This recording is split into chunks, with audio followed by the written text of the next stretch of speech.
What's up, guys? Nate here. I have a stack of CGC cards. These are all 9.5s, and with the news that you can see here, CGC, of course, announced they're combining with CSG. So the sports side and the trading card side are combining to make the world's second largest trading card grading company in the world, of course, behind PSA. I'm not much of a collector as far as, you know, CGC goes. I happened to get lucky, and when I did buy a CGC card, I thought the biggest value was actually in their 9.5s. And I'm going to go through each one of these. This is probably going to be the last look that we really get for the CGC cards. I'm not sure if I'm going to be collecting. If I do going forward, I always collect Gem Mint. So that's where it was kind of a bargain with CGC for me because their Gem Mint was actually 9.5. However, this is totally changing. And yeah, basically these are going to be automatic 10s. So you can reholder old 9.5s and get them regraded as 10s. So that's what I'll be doing with this stack. I'm just going to show them off, kind of, reminisce. And they're also getting rid of subgrades. So as you can see on this card here, and all these cards are going to have these 4 subgrades. I talked about this on the podcast that we recorded last week. I just really think that the subgrades add another level of character to the card. When I collect CGC and 9.5s, yeah, I didn't really chase the 10s, but one thing that really appealed to me was these subgrades. And it really adds character to me and more detail. It just really essentially tells a story about the card, why it got the grade that it did. So as you can see, you got a nice little stack up here. We're going to look up that Mewtwo last because I think some least exciting cards are in the back there, but this one's interesting to me. This is a metal card from the Arceus V-Star box or the Ultra Premium collection.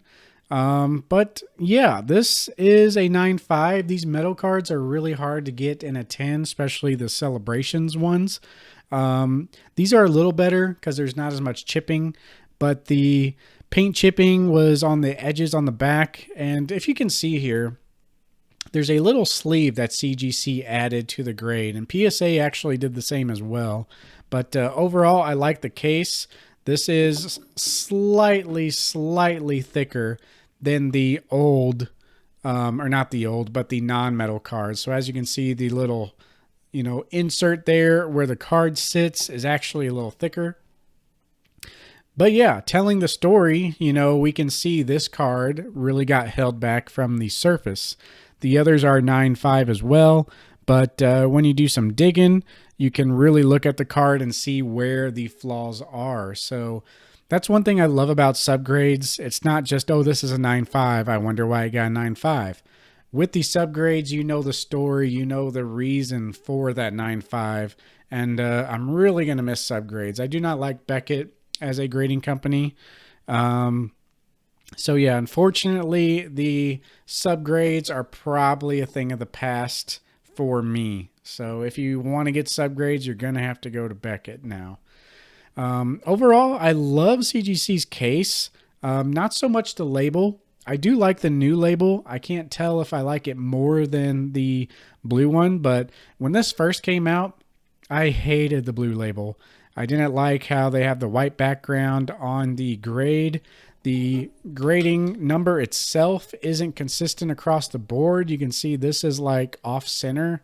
Some of these are like, this has like a white fade and this is like a blue fade. So I don't know what happened there. Some cards, have that white. You can tell they were kind of experimenting with the label even before this big news announcement.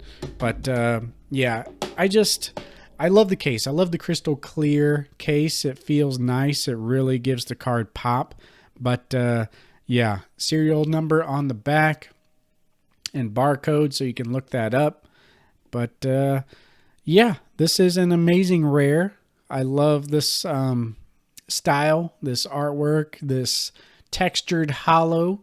Amazing rares were awesome. I really wish we got more of those, or even made them shiny. Like, that would have been sick if they were shiny too. But next up, we have Ends Resolve from Dream League. This is number 66 out of 49. This one almost squeezed out of 10. Looks like it was lacking on the centering and the surface.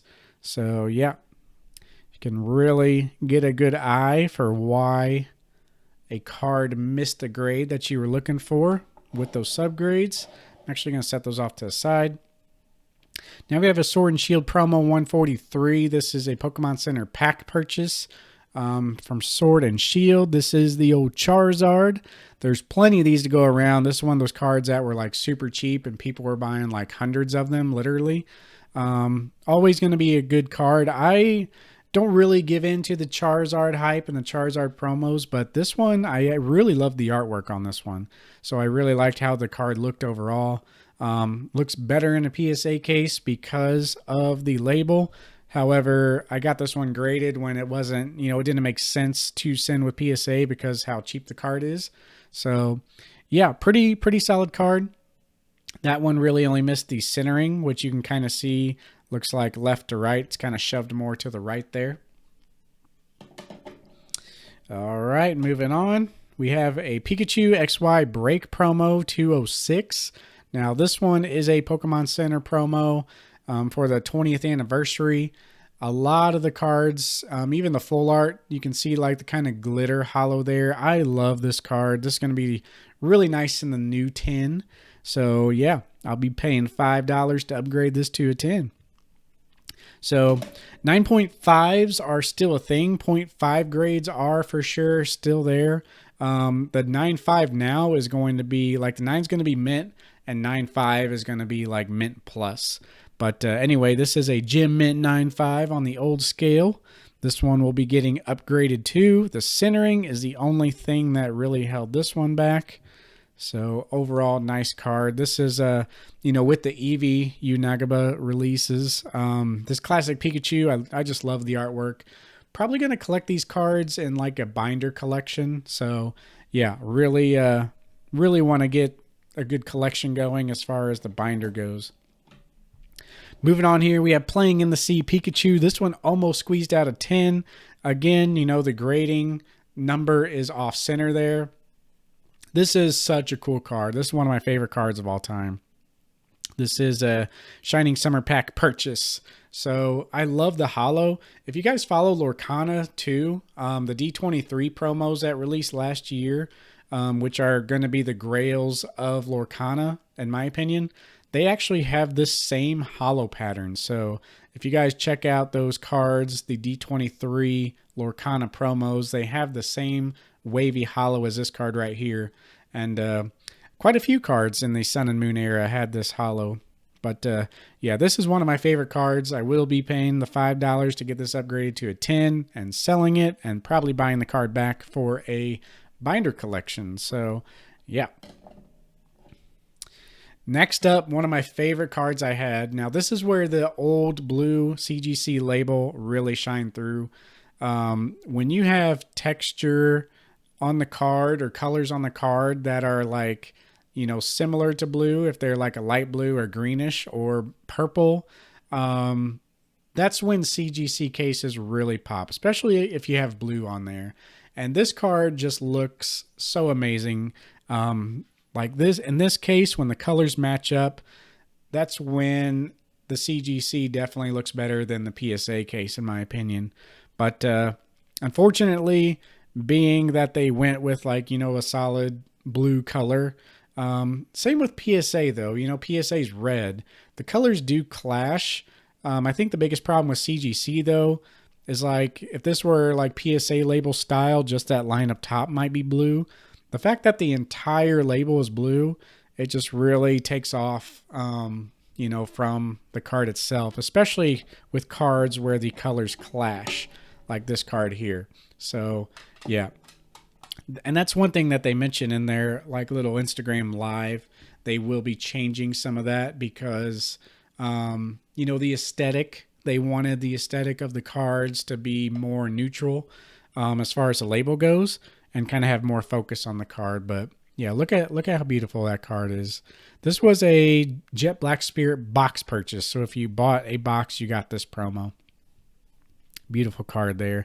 Does have a little nick on the edge, which you can see edges 9. So there you go.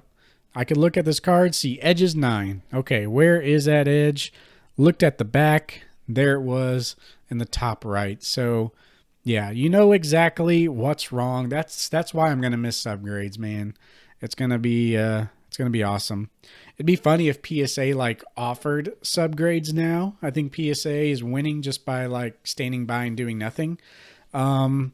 They could offer subgrades, like even if they put it like very small on the back, like that'd be cool. But last but not least, we have that Mewtwo from Pokemon Go set. Centering is off. It's kind of shoved to the right a little bit. So if that was fixed, this would had a good shot of being a 10. And yeah, that is the last look of my CGC cards, guys. End of an era. These are going to be a thing of the past. Overall, how they handled the news didn't really affect me too much because I collected 9.5s. I would have been pretty mad if I collected anything outside the realm of CGC 9.5. So sorry to hear about that if you guys are on that end of the spectrum. But overall, you know, looking back 10 years in the future, you know, after time has passed and we look back at this change, it's gonna be really good for CGC. I think they made the right decision. As far as the 0.5 grades go, I think they maybe should have stopped the 0.5 grades. But yeah. Anyway, guys, thanks for watching, and I am going to do a video on how to submit these cards back to get the new label. So probably going to make that right now. So we'll see you in that video. Peace.